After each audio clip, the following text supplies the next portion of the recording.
Hello, my loving students. Welcome to my channel Help Study. চলো আজ আমরা অভিব্যক্তি বা বিবর্তন বা ইভলিউশন এই চ্যাপ্টারের রচনাধর্মী প্রশ্ন সাজেশন হিসাবে আলোচনা করছি।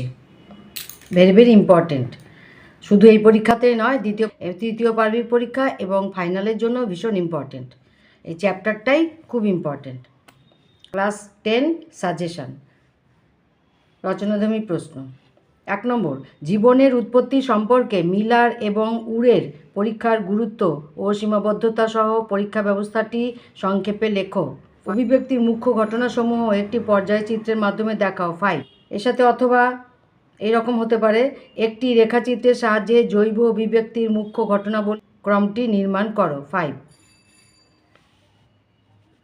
নেক্সট, ল্যামার্কের বিবর্তন তত্ত্বের মূল বক্তব্যগুলির উদাহরণসহ ব্যাখ্যা করো। 5। উপযুক্ত উদাহরণের সাহায্যে ল্যামার্কের তত্ত্বের প্রতিপাদ্য বিষয়গুলি বর্ণনা করো। অর্জিত গুণাবলীর বংশানুসরণ উদাহরণসহ বোঝাও। ল্যামার্কের মতবাদের প্রধান ত্রুটিগুলি কী কী? 2+3। বিবর্তনের সপক্ষে ডারউইনের মতবাদ সম্বন্ধে আলোচনা করো। 5। ডারউইনের অভিব্যক্তি সংক্রান্ত তত্ত্বের নিম্নলিখিত 3টি বিষয় আলোচনা করো। 1 নম্বর, অত্যধিক হারে বংশবৃদ্ধি। 2, প্রকরণের উদ্ভব। 3, প্রাকৃতিক নির্বাচন। 9 নম্বর, যোগ্যতমের উদ্বর্তন বলতে কি বোঝো? লুপ্তপ্রায় অঙ্গ কিভাবে উৎপন্ন হয় তা উদাহরণ সহযোগে লেখো। 5। 10, প্রাকৃতিক নির্বাচন বলতে কি বোঝো? ডারউইন তত্ত্বের ত্রুটিগুলি উল্লেখ করো। 2+3। 11, জিরাফের লম্বা গ্রীবা সম্পর্কে ল্যামার্ক ও ডারউইনের মতবাদ সংক্ষেপে আলোচনা করো। 2+3। 12, একটি উপযুক্ত উদাহরণের সাহায্যে ডারউইন প্রস্তাবিত প্রাকৃতিক নির্বাচন পদ্ধতিটি ব্যাখ্যা করো। প্রাকৃতিক নির্বাচন কি? 3+2। এটা মাধ্যমিক 18-এ এসেছিল। প্রাকৃতিক নির্বাচন কি এটা আসেনি, এই উপরের পার্টটা এসেছিল। জিরাফের গলা অথবা গ্রীবা লম্বা হওয়ার ক্ষেত্রে ডারউইনের মতবাদ ব্যাখ্যা করো। মাধ্যমিক 2023-এ এসেছিল। 5, প্রাকৃতিক নির্বাচন তত্ত্বের সাহায্যে নতুন প্রজাতির উদ্ভব ব্যাখ্যা করা যায়। 5, জীবাশ্ম বা ফসিল কাকে বলে? ঘোড়ার বিবর্তন ঘটিত প্রমাণের ক্ষেত্রে জীবাশ্মের গুরুত্ব ব্যাখ্যা করো। 2+3। অথবা অভিব্যক্তির সপক্ষে ঘোড়ার বিবর্তন সংক্ষেপে আলোচনা করো। 5, ঘোড়ার জীবাশ্মের ইতিহাসে নিম্নলিখিত বৈশিষ্ট্যগুলির ভিত্তিতে জৈব অভিব্যক্তির মতবাদের সপক্ষে ব্যাখ্যা দাও। নাম্বার 1, আকারে বৃদ্ধি। নাম্বার 2, পায়ের আঙ্গুলের সংখ্যার হ্রাস। নাম্বার 3, পায়ের 3 নম্বর আঙ্গুলের দৈর্ঘ্য ও প্রস্থে বৃদ্ধি। আর্কিওপটেরিক্সের জীবাশ্ম ঘটিত বিবর্তনের গুরুত্ব ব্যাখ্যা করো। 5। 19, জৈব অভিব্যক্তির সপক্ষে প্রাণী ও উদ্ভিদের সমসংস্থ অঙ্গের গুরুত্ব আলোচনা করো।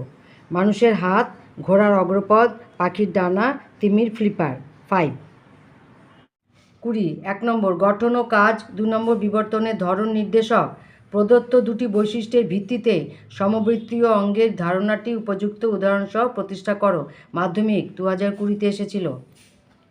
নিষ্ক্রিয় অঙ্গ কাকে বলে? বিবর্তনের সপক্ষে নিষ্ক্রিয় বা লুপ্তপ্রায় অঙ্গ ঘটিত প্রমাণ আলোচনা করো।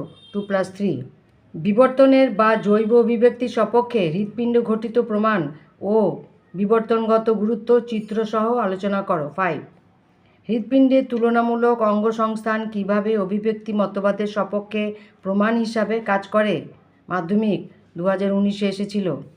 5, জৈব বিবর্তনের সপক্ষে ভ্রূণ তত্ত্বগত প্রমাণ সংক্ষেপে আলোচনা করো। 5, কিছুই বাদ দেওয়ার মতো নয়। 24টা কোশ্চেন করে গেলে একদম এই দ্বিতীয় পার্বিক, তৃতীয় পার্বিক আর ফাইনাল একদম গ্যারান্টি।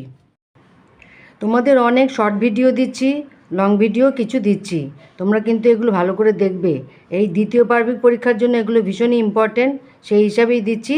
তাছাড়াও এইগুলোই তোমাদের তৃতীয় পার্বিক পরীক্ষা এবং ফাইনালের জন্য খুবই ইম্পর্টেন্ট, তাই এগুলো তোমরা ইগনোর করবে না। আর চ্যানেলের রিলেটিভ ভিডিওগুলো দেখো, রিলেটিভ ভিডিও প্লাস প্লেলিস্ট দেখে তোমরা এগুলোকে ভালো করে দেখে নাও, ভালো করে তৈরি করে নাও পরীক্ষার জন্য।